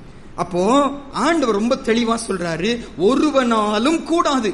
கர்த்தரையும் நேசிக்கிறேன், உலகத்தையும் நேசிக்கிறேன், கர்த்தரும் வேணும் உலகமும் வேணும்னா முடியவே முடியாதுன்னு வசனம் சொல்லி சொல்லுது. ஒபதியா அப்படிதான் இருந்தார். கர்த்தரை நேசிக்கிறது உண்மையானா கர்த்தர் பின்னால வந்திருக்கணுமே, கர்த்தர் தெய்வமானா எலியா பின்னால வந்திருக்கணுமே, எலியாவோட சைட்ல நின்று இருக்கணுமே, எலியாவுக்கு ஒரு தைரியம் இருந்திருக்குமே, என்னோட ஒபதியா இருக்கிறாங்க தைரியம் இருந்திருக்குமே. எலியா தனியாவே போராடினார். அந்த தனிமை அவரை வேதனைக்குள்ள கொண்டு போச்சு. இறுதியில கர்த்தர் முன்னால போய் நின்று, போது ஆண்டவரே என்னால முடியாது என்று சொல்வதற்கு ஏற்ற காரியமா மாறிச்சு. ஒபதியா கூட வந்திருந்தா இந்த பலவீனம் எலியாவுக்கு வந்திருக்காது. இந்த செத்த ஈ அவருடைய முடிவை நாரி போக பண்ணினது. நமக்கு ஒரு பெரிய எச்சரிப்பு. இன்னைக்கு நம்ம இன்னைக்கு எப்படி இருக்கிறோம்? ஆண்டவர் முழுமையா நேசிக்கிறோமா? அறகுறையா பங்கு போடுகிற வாழ்க்கை எனக்கு இருக்கிறதா? சும்மா ஏசப்பா பேச நான் பேசிக் கொண்டிருக்கும் போது என்னோட ஆண்டவர் பேசுறார், உங்களோட ஆண்டவர் பேசுறார். எங்க நம்ம பங்கு போட்டு கொண்டு இருக்கிறோம்? எங்க நம்ம ஆண்டவருக்கும் உலகத்துக்கும் சேர்ந்து வாழ்ந்து கொண்டிருக்கிறோம்? ஆண்டவர் சொல்றாரு, ஒருவனை பகைப்பான் இன்னொருவனை சிநேகிப்பான், ஒருவனை பற்றி கொள்வான் இன்னொருவனை அசட்டை பண்ணுவான். யாரை பகைக்கிறோம்? யாரை நேசிக்கிறோம்? யாரை பற்றி கொள்கிறோம்? யாரை அசட்டை பண்ணுகிறோம்? காசு, பணம், உலகம், படிப்பு இப்படி நம்ம பற்றி கொண்டிருப்போமானா நம்ம சொல்லாம நம்ம இருதயம் என்ன பண்ணுகிறது? கர்த்தரை பகைக்கிறது, கர்த்தரை அசட்டை பண்ணுகிறது. என் முடிவு எங்க பரலோகமா இருக்க முடியும்?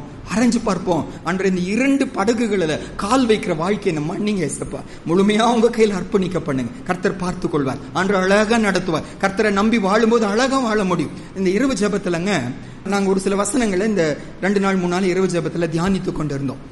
ஆண்டவர் எலியாவை பார்த்து சொல்லுகிறாரு, மழை வராது, நீ அதுக்காக ஜெபம் பண்ணு. அவர் ஜெபிக்கிறாரு, மழை நின்று போயிடுச்சு. எலியா தன்னை பத்தி கவலைப்படவே இல்லை. எலியாவை பார்த்து ஆண்டவர் சொன்னாரு, பக்கத்துல ஒரு ஆறு இருக்கிறது. அந்த ஆறுக்கு பேர் என்ன? ஊற்று இருக்கிறது. கேரித்துங்கிற ஒரு புரூக், கேரித்துங்கிற ஒரு ஆறு இருக்கிறது. அந்த ஆற்றடைக்கு போ. அங்கே அழகா பைபிள்ல போட்டிருக்கு, தேர், அங்கே நான் காகங்களுக்கு என்ன செஞ்சிருக்கேன்? கட்டளையிடுவேன். அவைகள் உங்களுக்கு என்ன செய்யும்? டெய்லி இறைச்சியை கொண்டு என்ன செய்யும்? கொடுக்கும். காலையும் மாலையும் கொடுக்கும். நல்ல கவனிங்க, இங்க கிடைக்காது. இங்க இருந்த உனக்கு காகம் வராது. இங்க நான் காகத்துக்கு கட்டளையிடவில்லை. அங்க தேர், கர்த்தர் குறிச்ச ஒரு இடம் உண்டு, கர்த்தர் குறிச்ச ஒரு ஊழியம் உண்டு, கர்த்தர் குறிச்ச ஒரு சூழ்நிலை உண்டு. அங்கதான் காகங்களுக்கு கர்த்தர் கட்டளையிட்டு இருக்கிறார். என் வசதியை பார்த்துட்டு, என்னுடைய சூழ்நிலைகளை பார்த்துட்டு நான் கிளம்பாம இருந்தேன்னா, நான் கீழ்ப்படியாம இருந்தேன்னா, ஐ லூஸ் தட் தேர். அங்கே கர்த்தர் வைத்த ஆசீர்வாதத்தை என்ன செஞ்சுட்டேன்? இழந்து போயிட்டேன். பைபிள் சொல்லுது, கர்த்தருடைய பிள்ளைங்க அப்பத்துக்காக என்ன செய்ய மாட்டாங்களாம்? இறைஞ்சு திரிங்கிறத நான் கண்டதில்லைன்னு சொல்லி தாவீது எழுதுகிறார். நான் இளைஞனாய் இருந்தேன், முதிர் வயது உள்ளவனுமானேன், நீதிமான் கைவிடப்பட்டதையும் அவன் சந்ததி அப்பத்துக்கு இறந்து திரிகிறதை நான் கண்டதே இல்லைன்னு சொல்லி சொல்லுகிறான். ஆனா தேவ பிள்ளை நானு, அனுதின தேவையை சந்திக்க முடியல, கடனுக்கு போகிறேன். எப்படி நடந்துச்சு? ஏன் ஆண்டவரே எப்படி நடந்துச்சு? தேவ பிள்ளை நான் தேவனுக்கு ஊழியம் செய்யறேன், என் தேவையை சந்திக்க முடியல, பக்கத்து வீட்டுல போய் கடன் கேட்கிறேன். எப்படி இருக்கும் என் ஆண்டவருக்கு? இப்ப நானே கொஞ்சம் கற்பனை பண்ணி பாக்குறேன். என் பிள்ளைங்க ஏதோ தேவை இருக்கிறது, வீட்டுல காசு இல்ல, பக்கத்து வீட்டுல போய் எங்க வீட்டுல காசு இல்லைங்க கொடுங்கன்னு நான் பார்க்க கேட்பாங்கன்னா என் மனசு வெடிச்சு போகாதா? தேவாதி தேவன் பார்த்து கொண்டு இருக்க, தேவ பிள்ளை புரஜாதியான் கையில போய் கை நீட்டும் போது அவர் உள்ளம் வெடிச்சு போகுமே.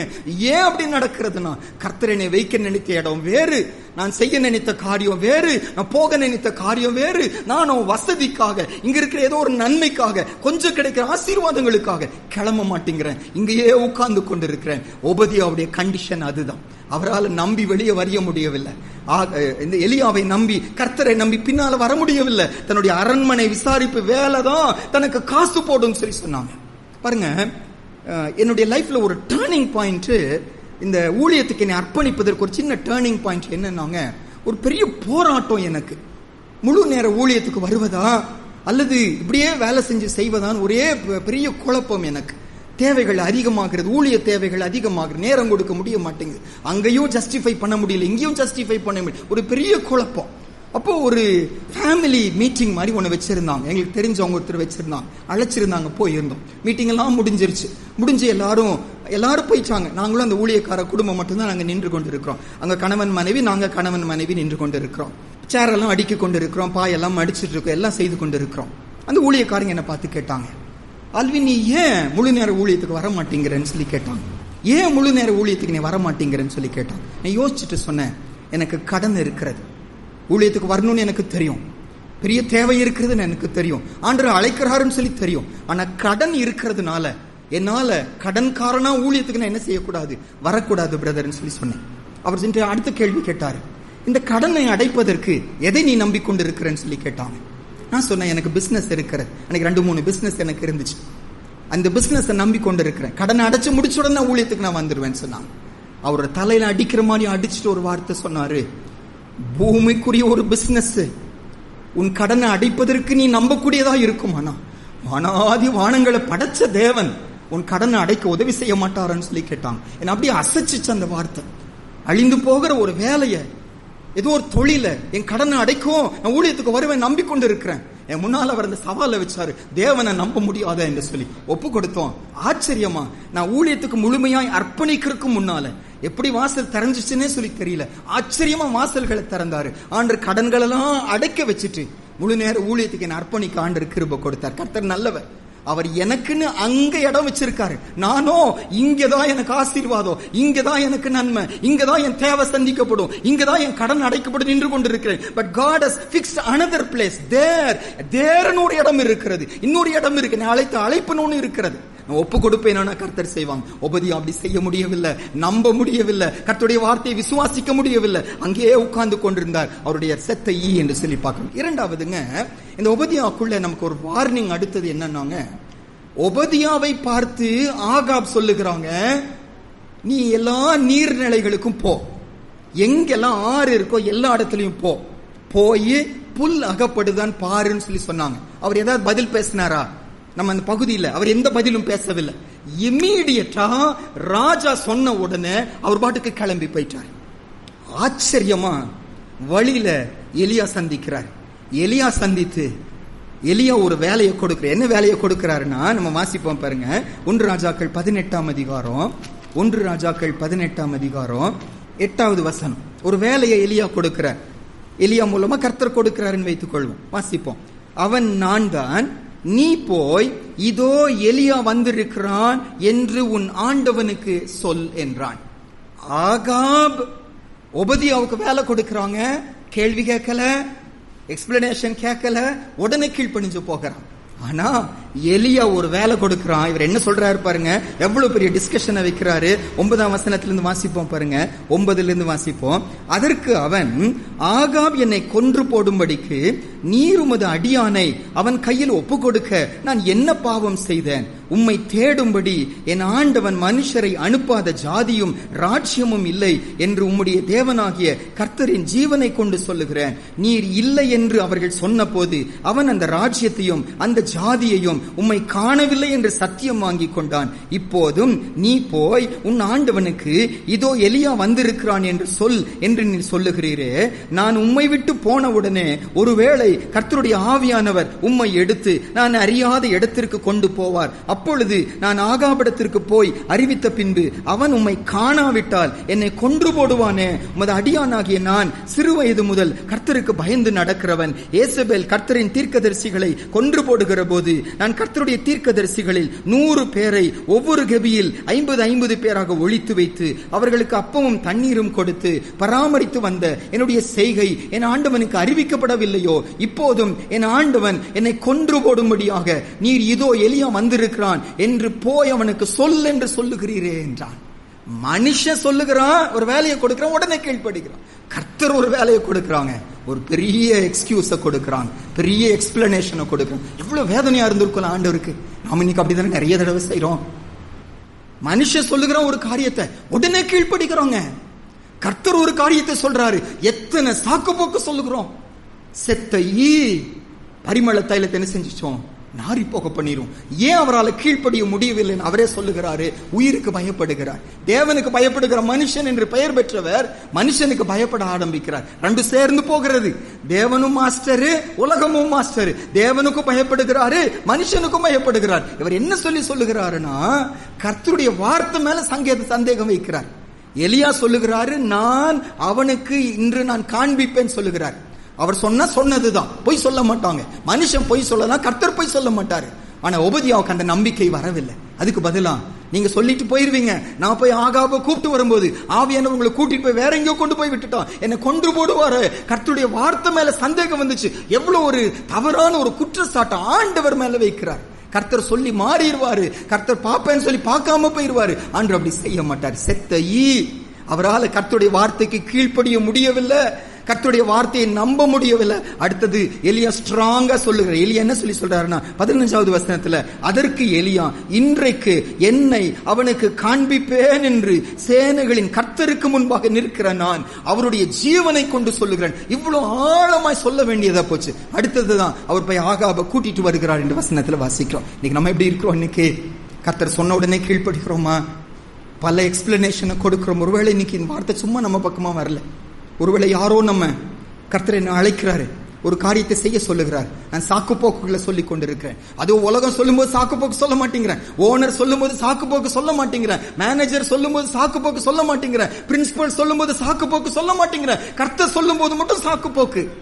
செத்தையீ, ஒபதியா நமக்கு கண்ண முன்னால வரட்டும், அவன் வழிகளில் எல்லாம் நிலையற்றவன், கர்த்தரிடத்தில் எதையாகலும் பெறலாம் என்று நினைக்காத இந்த பரிமள தைலம் முழுவதும் நாரி போயிற்றுன்னு சொல்லி வாசிக்கிறோம். நம்ம இன்னைக்கு லைஃப் எப்படி இருக்கிறது? அது மாத்திரமல்ல, அவளுக்குள்ள இன்னொரு குறை என்னன்னாங்க, 1 ராஜாக்கள் 18ஆம் அதிகாரத்துல நம்ம அப்ப வாசிச்சு வந்தோம். 12ஆம் வசனத்தின் இறுதி பகுதி பாருங்க.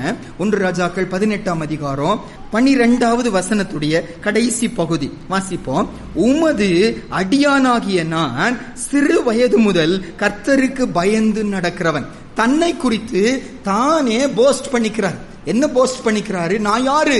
நான் கர்த்தருக்கு பயந்து நடக்கிறவன். அது மாத்திரமல்ல, அடுத்தது 13வது வசனத்துல, ஏசபேல் கர்த்தரின் தீர்க்கதரிசிகளை கொன்று போடுகிற போது நான் கர்த்தருடைய தீர்க்கதரிசிகளில் 100 பேரை ஒவ்வொரு கெபியில் 50 பேராக ஒழித்து வைத்து அவர்களுக்கு அப்பமும் தண்ணீரும் கொடுத்து பராமரித்து வந்த என்னுடைய செய்கை என் ஆண்டவருக்கு அறிவிக்கப்படவில்லையோ? தன்னையே குறித்து என்ன செய்யறாரு? பெருமையா பேசிக் கொள்ளுகிறார். பைபிள் படி, தன்னைத்தான் உயர்த்துகிறவன் எவனும் கண்டிப்பா என்ன செய்வான்? தாழ்த்தப்படுவான். என்னுடைய அழைப்பு என்ன தெரியுமாங்க? நம்மை உயர்த்தி கொள்வதற்காக கர்த்தரை அழைக்கவில்லை. நம்ம யாரை உயர்த்தணும்? கர்த்தரை தான் என்ன செய்யணும்? உயர்த்தணும். நான் போன வாரங்களில் ஒரு வயதான ஐயா சொன்ன ஒரு சில வார்த்தைகளை நான் கேட்டேன். அவர் சென்னையில இருக்கிறாங்க. அப்ப சென்னையில் இருக்கிற அந்த ஐயா தன் கண்கூடா பார்த்த 2 சாட்சிகளை முன்னால சொல்லுகிறார். ஒரு சாட்சி சொல்லுகிறாரு, ஒரு ஊழியக்காரங்க வர்றாங்க, மீட்டிங் நடக்கிறது, பிரசங்கத்துக்கு போறதுக்கு முன்னால அந்த ஊரை சேர்ந்த ஊழியர்கள் எல்லாம் ஆள் அளவு ரோஜா மாலையை போட்டாங்களாம். ஆள் அளவு ரோஜா மாலையை கொண்டு வந்து அவர் மேல போட்டு பயங்கரமா அவர் உயர்த்தினாங்களாம். இதை பார்த்தாராம். அடுத்தது இன்னொரு ஊழியக்காரர் வந்தாங்களாம். அந்த ஊழியக்காரருக்கு இதே மாதிரி ஆயத்தம் பண்ணியிருந்தாங்களாம். ரோஜா மாலை கொண்டு வரும்போது தடுத்து நிறுத்தி, இது எனக்கு உரியதல்ல, இந்த இடத்துல என்ன உயர்த்தக்கூடாது, யாரதான் உயர்த்தணும்? இயேசுவை தான் உயர்த்தணும், இது எனக்கு தகுதி இல்லை, இது நம்ம செய்யக்கூடாதுன்னு சொல்லி சொன்னாங்களாம். அப்ப அவங்க கேட்டாங்களாம், எது உண்மையான இயேசு? எது உண்மையான இயேசுவின் ஊழியக்காரன்? தனக்கு புகழ் வேண்டான்னு சொல்லுகிறவனா, தனக்கு புகழ் வேண்டும் என்று அங்கீகரிக்கிறவனா? பொய்யான இயேசுக்கள் நம்ம சென்னையில இருக்கிறாங்க என்று சொல்லிக் கொண்டிருந்தார். இன்னைக்கு நம்ம எப்படி இருக்கிறோம்? கர்த்தருக்கு மகிமை செலுத்துகிறோமா அல்லது நமக்கு புகழை செலுத்திக் கொள்ளுகிறோம்? 2 வசனம் நம்ம வாசிப்போம். நீதிமொழிகள் 27ஆம் அதிகாரம் அதோடைய 2வது வசனம். நீதிமொழிகள் 27ஆம் அதிகாரம் 2வது வசனம். Proverbs 27:2 வாசிப்போம். உன் வாய் அல்ல புறத்தியானே உன்னை புகழட்டும், உன் உதடு அல்ல அந்நியனே உன்னை புகழட்டும். அதே மாதிரி கொரிந்தியர் புஸ்தகத்துக்கு வருவோம்.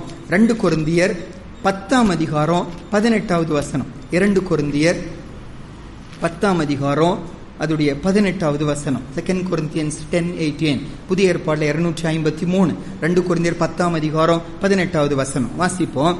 தன்னைத்தான் புகழுகிறவன் உத்தமன் அல்ல, கர்த்தரால் புகழப்படுகிறவனே உத்தமன். 1 கொரிந்தியர் 13ஆம் அதிகாரத்துக்கு வாங்க. ஒரு தேவ பிள்ளைக்கு அடையாளம் அன்பு தான். அந்த அன்புடைய டைமென்ஷன்ஸ் என்ன, அந்த அன்புடைய பரிமாணங்கள் என்ன, அன்பு இருந்தா என்னென்னலாம் நடக்கும், என்னெல்லாம் நடக்காது என்பது சொல்லுகிறது தான் இந்த 1 கொரிந்தியர் 13ஆம் அதிகாரம் 4வது வசனம். 1 கொரிந்தியர் 13ஆம் அதிகாரம் 4வது வசனம். அன்பு நீடிய சாந்தமும் தயவும் உள்ளது, அன்புக்கு பொறாமை இல்லை, அன்பு தன்னை புகழாது, இருமாப்பாய் இராது. அடுத்த வசனம். அயோக்கியமானதை செய்யாது, தற்பொழிவை நாடாது, சினமடையாது, தீங்கு நினையாது. திரும்பி ரிப்பீட் பண்ணுகிறாரு, தன்னை புகழாது. அடுத்த வசனத்துல தற்பொழிவை நாடாது. இன்னைக்கு அன்பு எனக்குள்ள இருந்துச்சுன்னா நான் செய்த நன்மைகளை நான் வெளியே சொல்ல மாட்டேன், மற்றவங்க சொல்லி புகழணும்னு எதிர்பார்க்கவும் மாட்டேன். என்னுடைய ஏக்கமெல்லாம் என்னவா இருக்கணும்? கர்த்தரை என்ன செய்யணும்? புகழணும், அவரை தான் உயர்த்தணும், அவர் தான் உயர்த்தப்படத்தக்கவர் என்ற பாரம் இருக்கும். உபதியாக்குள்ள நான் கர்த்தருக்கு பயந்து நடக்கிறவன், நான் இப்படியெல்லாம் காப்பாத்தி இருக்கிறேன், இப்படியெல்லாம் பராமரித்து இருக்கிறேன் என்று சொல்லி தன்னையே புகழுகிறத வாசிக்கிறோம். செத்த ஈ அந்த தைலக்காரனுடைய பரிமள தைலத்தை முற்றிலும் நாரி போக பண்ணிடுச்சு. இருமனம் உள்ளவன், வழிகளெல்லாம் நிலையற்றவன், கர்த்தரில் எதையாகவும் பெறலாம் என்று நினையாதிருப்பானாக. நம்ம இப்ப வாசிச்ச 1 ராஜாக்கள் 18ஆம் அதிகாரத்துல உபதியாவுடைய சரித்திரம் அதோடு முடிகிறத பார்க்கிறோம் பாருங்க. 1 ராஜாக்கள் 18ஆம் அதிகாரம் 16வது வசனம். அதோடு உபதியாவுடைய சரித்திரம் பைபிள்ல ஸ்டாப் ஆயிடுச்சு. 16வது வசனம். அப்பொழுது உபதியா போய் ஆகாபை சந்தித்து அவனுக்கு அதை அறிவித்த உடனே ஆகாப் எலியாவை சந்திக்க போனார். ரொம்ப ஆச்சரியம் பாருங்க, இவர் உடனே கீழ்ப்படிய மாட்டேங்கிறாரு. ஆனா இவர் போய் சொன்ன ஆகாப் உடனே கீழ்ப்படி என்ன செஞ்சுட்டாங்க? எலியாவை சந்திக்க வந்துட்டாங்க. எவ்வளவு வேதனையான ஒரு காரியம். ஆனா இந்த சகோதரன் இதோட அவருடைய சரித்திரம் முடிகிறது. என்ன ஆச்சு? முடிவு என்ன ஆச்சு? நமக்கு தெரியவே இல்லை. நம்முடைய முடிவை குறித்து நமக்கு நம்பிக்கை இருக்கிறதா? முடிவு என்ன ஆகும்னு சொல்லி தெரியாதா? யோசிச்சு பார்ப்போம். செத்த ஈ போல 2 எஜமான்களை சேவிக்கிற பழக்கம் எனக்கு இருக்கிறதா? செத்த ஈ போல கர்த்தருடைய வார்த்தைக்கு உடனே கீழ்ப்படியாம சாக்கு போக்கு சொல்லுகிறவர்களா இருக்கிறோமோ? செத்த ஈ போல நம்மையே புகழுகிறவர்களா இருப்போமோ? நீங்க ஆண்டுட்டு ஒப்பு கொடுப்போம். ஆண்டவரே, என்ன மாற்றுங்க சுவாமி. நீங்க ஒருவர் தான் என் எஜமானனாய் இருக்கணும் சுவாமி. நான் நீங்க சொன்ன உடனே கீழ்ப்படிக்கிறவனாய் நான் மாறணும் ஏசப்பா. உம்மை புகழுகிறவனாய் என்னை மாற்றுங்க. கண்களை மூடுவோம். ஆண்டுட்டு நம்ம அர்ப்பணிப்போங்க. தயவுசெய்து எல்லாரும் கண்களை மூடிக்கொள்வோம். எனக்கு ஒரு வாரம், நீங்க முடிஞ்ச முழங்கால் படிடுங்க அல்லது நம்ம எந்திரிச்சு நிற்போம். முடிஞ்ச முழங்கால் படிடுங்க அல்லது எழுந்திரிச்சு நிற்போம். நம்ம அர்ப்பணிப்போம். இது விளையாட்டுத்தனமான அல்லது பொழுதுபோக்காக எடுக்கத்தக்க ஒரு நேரம் அல்ல. ஆராய்ந்து இருக்கிற நேரம். My destiny is at stake. என்னுடைய முடிவு இதில் அடங்கி இருக்கிறது. எதையாகிலும் பெறலாம் என்று நினையாதிருப்பானாக நாரி போக பண்ணும் அந்த முடிவாகிய முடிவு அல்லது அக்கு நிரந்தரத்துல அனுபவோடு இழுத்துக் கொள்ளப்படுகிற அந்த முடிவாக எனக்கு எப்படி இருக்கோம்? கர்த்தருக்கு பயந்து நடக்கிற உண்மைதான். கர்த்தருடைய பிள்ளைகளுக்கு நம்ம உதவி செய்கிற உண்மைதான். என் வேலையில நான் கரெக்டா இருக்கிற, படிப்புல கரெக்டா இருக்கிறேன், என் தொழில நான் கரெக்டா இருக்கிற உண்மைதான். நான் 2 எஜமான்களுக்கு ஊழியர் செய்வாங்க. கர்த்தர் தெய்வம் என்று தெரிகிறது, கர்த்தர் போயினாலும் வரணும்னு சொல்லி தெரிகிறது. ஆனா பல வசதிகள் நினைச்சு என்னாலும் விழுக முடியாம அப்படியே பார்த்து இருக்கிறோமோ, கீழ்படிய முடியாமல் இருக்கிறோமோ, கர்த்தரை நம்ப முடியவில்லையோ. என் ஆண்டவர் நம்பத்தக்கவர், என் ஆண்டவர் நம்பத்தக்கவர். என் வாழ்க்கையில நான் அனுபவிச்ச ஒரு உண்மை வந்து, நான் வேலை செய்யும் போது, நான் தொழில் செய்யும் போது எனக்கு குறைச்சல் இருந்துச்சுங்க. சரீர பிரகாரம் அன்றாட தேவைகளில் குறைச்சல் இருந்துச்சு. வாடகை கொடுப்பதில், தேவைகள் சந்திப்பதில் குறைச்சல் இருந்துச்சு. ஆனால் என்றைக்கு கட்டத்தை ஒப்புப்படுத்தணும், இந்த குறையெல்லாம் கட்ட மாற்றினான். அன்றாட தேவைகள் மட்டும் ஆண்டு குறை வைக்கவே இல்லை. ஆண்டு நம்பத்தக்கவன். பெருந்துறை இருக்கும்போது சபையாக இருக்கிறாங்க, மக்கள் இருக்கிறாங்க. திருப்பூர்ல இருக்கும்போது தேவப்பிள்ளைங்க இருக்காங்க. ஆனா ஒரிசா போனபோது ஒருவருக்கு தெரியாது. தெரிஞ்சவங்க கூட வசதி உள்ளவர்கள் நாம தான் அவங்களுக்கு உதவி செய்யணும். யாருமே தெரியாத ஒரு ஊர்ல கர்த்தரை கோஷித்த வெட்கப்படுத்த விடவே இல்லை. யாருக்கும் கை நீட்டி கர்த்தர் விடவே இல்லை. ஆச்சரியமா கர்த்தரைகளை நடத்தினார். ஆண்டவர் நம்பத்தக்கவர். அங்கே காலங்களுக்கு கட்டளையிடுவேன் கர்த்தர் சொல்கிறார். அங்கே ஒரு இடம் இது சகோதரி, அங்கே ஒரு அழைப்பு இது. கர்த்தர் அங்கே உங்களுக்கு காதுகளை கட்டளையிடுகிறார். நீங்க இது காதுகளுக்காக வெயிட் பண்ணுவீங்க, அது கிடைக்காம போய்விடும். ஆராய்ந்து பார்க்கலாம். கீழ்படிய முடியவில்லையோ, கர்த்தரை நம்ப முடியவில்லையோ, அது ஒத்துக்கொள்வோம். நம்ம ஏமாற்ற வேண்டாம், வஞ்சிக்க வேண்டாம், அவன் நடிக்க வேண்டாம். உண்மைதான் ஆண்டவரே. மனுஷ வார்த்தைக்கு உடனே கீழ்படிவோம். ஸ்கூலுக்கு டைமுக்கு வாட்சி சொல்லுவான், 5 நிமிஷம் முன்னால போய் நிற்கணும். கர்த்தர் சமூகத்துக்கு முந்தி வந்து உட்கார்ந்து ஜெபிக்க மாட்டீங்கன்னு ஆண்டவர் கேட்கிறாரு. நம்ம அசட்டை பண்ணுறோமே, மனுஷனுடைய கட்டளைக்கு கீழ்படிக்கிறோம், தேவனுடைய கட்டளைக்கு கீழ்படிய மாட்டேங்கிறோமே. நீங்க பேர் தைரியமா கேட்காது. மனுஷனுக்கு கீழ்படிவதா தேவனுக்கு கீழ்படிவதா எது நியாயம் என்று சொல்லி கேட்டார். எப்படி இருக்கிறோம்? தீர்மானம் உள்ளவன் வழிகளில் நாம் எதையற்றவனாக இருப்பான். நீங்க ஒப்பு கொடுப்போம், தீர்மானம் எடுப்போம். உண்மைதான், நான் தான் இந்த உபத்தியம், நான் அப்படிதான் இருக்கிறேன் சுவாமி. நான் உதவி செய்கிறேன், ஊழியம் செய்கிறேன், நன்மை செய்கிறேன், பயந்து நடக்கிறேன், வேலை உண்மையாக இருக்கிறேன். ஆனா செத்த ஈக்கள் எனக்குள்ள இருக்கிறதா? இது நாளை போக பண்ணி கொண்டு இருக்கிறேன். என்னால கீழ்படிய முடியல சுவாமி, என்னால ஒப்பு கொடுக்க முடியவில்லை சப்பா. உங்களை மாஸ்டராக பார்க்க முடியவில்லை சுவாமி. மனுஷனுக்கு கொடுக்கிற மரியாதை கூட நான் கொடுக்க மாட்டேங்கிறேன். நான் அசட்டை பண்ணுகிறேன், என்னையே புகழ்ந்து கொண்டிருக்கிறேன். உங்க புகழ்ச்சி நான் தேட மாட்டேங்கிறேன். ஒப்பு கொடுப்போமா? சும்மா சொல்ல வேண்டாம், உண்மையாக சொல்லி ஆண்டவரே எங்க நான் அர்ப்பணிக்கிறேன். எனக்கு தெரியாது இன்னொரு நாள் எப்படி ஒரு நாள் எனக்கு இருக்கான்னு சொல்லி தெரியாது, உங்களுக்கு இருக்கான்னு தெரியாது. இன்றைக்கு ரட்சணை, இதுவே அதுக்கிற காரணம், இதுவே ரட்சணை. சகோதரி ஒப்பு கொடுப்பீங்களா? ஐயாவை ஒப்பு கொடுப்பீங்க, அம்மாவை ஒப்பு கொடுப்பீங்களா? வாலிப சகோதரி வாலிப சகோதரி ஒப்பு கொடுப்பீங்களா? ஆண்டவரே ஒவ்வொரு போல வாழ்க்கையில் இருக்க வேண்டாம் ஏசப்பா. எதையாவை போல முடிவு இருக்க ஏசப்பா. என்ன நான் அர்ப்பணிக்கிறேன், ஒப்பு கொடுப்பீங்களா? கட்டி மூடிக்கொள்கிறேன். எல்லாரும் ஒப்பு கொடுத்து சேர்த்து சொல்லி முடிப்போம். ஒரு சுத்த பிள்ளைங்க நல்ல தப்பனே, யாரெல்லாம் வார்த்தையினால தொடர்புள்ளவர்களா ஆண்டு உங்கள் கையில் அர்ப்பணிக்கிறார்களோ கை பிடிச்சிருக்கே சப்பா. அவர் தீர்மானத்தை கனப்படுங்க ஏசப்பா. அவர் அர்ப்பணிப்பை ஏற்றுக்கொள்ளுங்க ஏசப்பா. ஆச்சரியமா இன்று ஆண்டவர் நடத்த ஆரம்பிங்க ஏசப்பா. நான் தான் ஒரு உபயோகம் சொல்லி தன் அர்ப்பணித்த ஒவ்வொருவரையும் வெளியே கொண்டு வந்து எளியோக்களாய் கர்த்தர் மாற்றுவதற்காக ஸ்தோத்திரம். கர்த்தர் சொன்ன உடனே கீழ்ப்படிக்கிறவர்களா, கர்த்தருடைய வார்த்தையை நம்புகிறவர்களா, கர்த்தரை எஜமானாய் கொண்டவர்களா, கர்த்தருடைய புகழை மட்டும் தேடுகிறவர்களா, எல்லாரையும் ஆண்டவர் மாற்றுவதற்காக ஸ்தோத்திரம். சும்மா வார்த்தையை அனுப்பலே ஏசப்பா. எங்களை மாற்றும்படி அனுப்பியிருக்கீங்க. ஆரம்பத்தில் நாங்கள் அர்ப்பணித்து ஜெபித்தபடி நாங்கள் மாற விரும்புகிறோம் என்று அர்ப்பணித்தோம். எங்களை மாற்றி நீர் என்று விசுவாசிக்கிறோம். ஒரு வார்த்தை வெறுமையாய் உங்களுக்கு திரும்பாக ஏசப்பா. என்னுடைய என்ன கிரியை செய்ய விரும்புகிறீங்களோ அது செய்து முடித்ததற்காக நான் நன்றி செலுத்துகிறோம். கர்த்தர் செய்வது எதுவோ அது நிலைத்திருக்கும், அதற்காக நன்றி செலுத்துகிறோம்.